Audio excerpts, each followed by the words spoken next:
tengah kota yang terus tumbuh, satu hal perlahan hilang ruang untuk pangan. Surabaya, kota metropolitan dengan jutaan penduduk, menghadapi tantangan yang sama, yaitu bagaimana memenuhi kebutuhan pangan secara berkelanjutan. Di antara beton dan padatnya permukiman, muncul sebuah solusi kecil yang mencoba menjawab masalah besar. Kebun sayur Surabaya menjadi salah satu pionir pertanian hidroponik di tengah kota.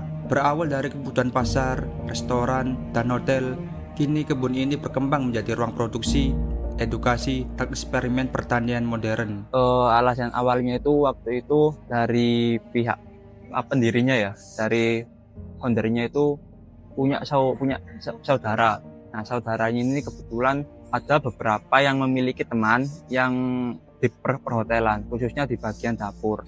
Kalau biasanya perkebunan hotel-hotel itu biasanya kan pesennya di sayur-sayurnya kan di pasar ya. Sementara sayur pasar ini itu kan didatangkannya dari daerah dataran tinggi, dari Bandung, dari Malang, dari Batu. Nah, perjalanannya dari Batu, dari Malang itu ke Surabaya kan makan waktu. Terus di drop lagi di pasar, terus didatangkan lagi tuh. Nah, perjalanan itu kan membutuhkan waktu yang panjang, yang mana menjadikan sayur itu cepat layu.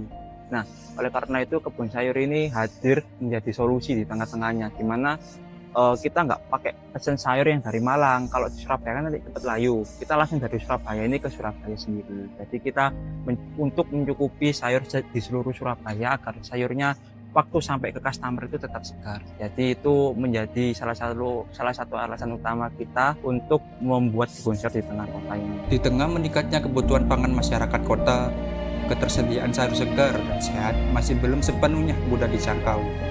Pertumbuhan penduduk, keterbatasan lahan, hingga ketergantungan distribusi dari luar daerah membuat kota semakin rentan terhadap persoalan pangan. Kalau di zaman sekarang sih ini ya lebih ke arah healthy food ya, dan apalagi kita rata-rata Gen Z itu lebih ke arah makanan sehat, mulai dari salad-saladan, sayur-sayuran kayak gitu. Jadi beberapa customer kita itu lebih banyak pesen yang sayur-sayur mentah kayak wortel, terus lada baby romaine, lada keriting, nanti diolah lagi sama mereka kayak gitu. Jadi yang paling banyak itu sayur-sayurannya. Melalui sistem hidroponik, produksi pangan dapat dilakukan di lahan terbatas dengan penggunaan air yang lebih efisien. Bagi kota besar seperti Surabaya, langkah kecil ini menjadi upaya menjaga akses masyarakat terhadap pangan segar dan berkelanjutan. Kan selama ini kadang kita kan mencari sayur di pasar ya, sementara kadang sayur di pasar itu kualitasnya kadang udah agak layu, karena yang awal tadi kita mintanya dari Malang, dari Bandung, otomatis sayurnya ini udah terkena panas di jalan, udah kena debu di jalan kayak gitu.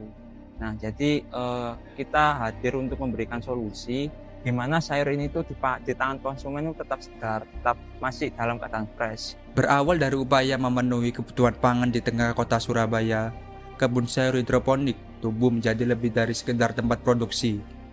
Di ruang yang sama, kebun ini mulai membuka akses edukasi bagi masyarakat untuk mengenal cara bercocok tanam yang berkelanjutan, efisien, dan ramah lingkungan.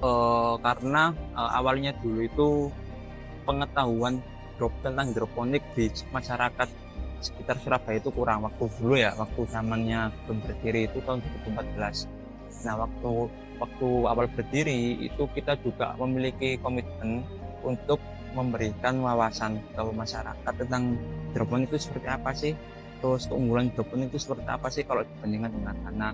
Karena memang niatnya kita dari awal itu untuk memberikan edukasi kepada masyarakat, khususnya untuk remaja lah, karena kan anak-anak remaja seperti kita kan juga penerus ya, apalagi sekarang kondisi Indonesia lah, kita nyari tanah aja wis susah buat tanam-tanam ya. Kita mempelajari anak-anak, mempelajari teman-teman kita yang seumuran kita itu supaya ada inovasi.